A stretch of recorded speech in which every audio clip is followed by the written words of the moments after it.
Մեր պաշտպանական համակարգը ընդհանրապես համահունչ եւ համապատասխան չի մեր երկրի առջեւ ծառացած խնդիրներին։ Փոխարենը ստեղծենք համապարփակ պաշտպանության եւ անվտանգության համակարգ, մենք զբաղված ենք եղել եւ զբաղված ենք դեռևս գործունեության իմիտացիայով, պատրանքով, որը ընդհանրապես չի լուծում եւ ընդհանրապես միտված էլ չի լուծելու մեր պաշտպանական խնդիրները։ Բանակի շուրջ պետք է կառուցել ակտիվ պայծառազորային համակարգ եւ դրա հետ միասին պետք է ստեղծել տարածքային պաշտպանության եւ տեղային պաշտպանության իրական գործող համակարգ, որպեսզի մեր բնակչությունը, պետական մարմինները, համայնքները տեղական կլինեն, մասնագիտական կլինեն,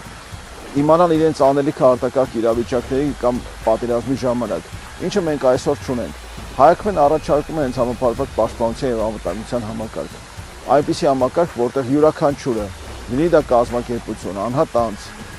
որևէ պետական մարմին, որը ունի ինչ-որ գործառույթ կամ լիազորություն, իմանա իր անելիքը, նախապես պատրաստված, մարզված եւ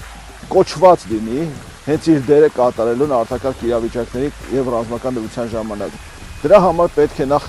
ստեղծել հանրային համերաշխության մթնոլորտ։ Պետք է ստեղծել այնպիսի մթնոլորտ, այնպիսի համակարգ, որտեղ մարդիկ կամ սուբյեկտները կարողանան իրար վստահել։